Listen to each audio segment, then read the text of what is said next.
Salut mesdames et messieurs, bienvenue dans votre chaîne d'information Africa Actu.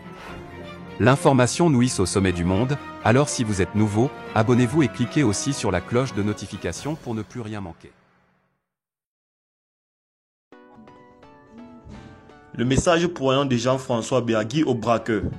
Depuis le démantèlement des bases rebelles du MFDC, les braquages ont repris de fort belles manières sur les populations innocentes. Dans une lettre adressée au MFDC, Jean-François-Marie Biagui demande aux rebelles de ne pas se tromper d'ennemis. Je cite, en janvier-février, puis en avril-mai 2021, et puis le 13 mars 2022, vous êtes l'objet d'attaques nourries et soutenues de la part de l'armée. Cette dernière prend ainsi la lourde responsabilité politique et morale de rompre de manière unilatérale ce qu'il reste du cessez-le-feu alors convenu ou conclu par l'armée et le mouvement des forces démocratiques de Casamance. Le prétexte étant de sécuriser en Casamance des zones ciblées par elles-mêmes d'une part et de mettre un terme au trafic criminel transfrontalier d'autre part. S'il est légitime de vous défendre contre ces agressions de l'armée, vous en prendre aux populations à titre de représailles aveugles ne l'est point. Fût seulement pas des braquages et autres actes sporadiques ou symboliques sur les routes. Non, ne vous trompez pas d'ennemis.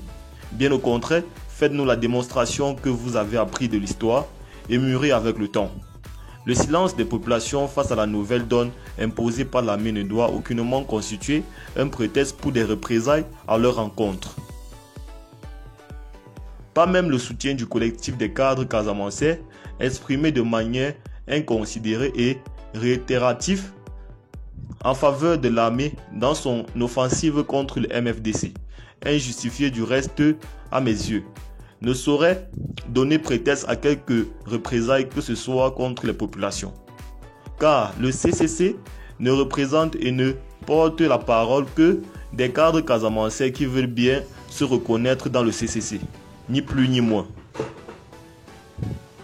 Voilà pourquoi, solennellement et fraternellement, je vous demande, chers frères combattants du MFDC, de bien vouloir vous limiter dans le cadre des hostilités que l'armée a pris la lourde responsabilité politique et morale de lancer contre vous, aux seuls actes militaires qu'impose en toute légitimité, tout à la fois le devoir et l'obligation de vous défendre.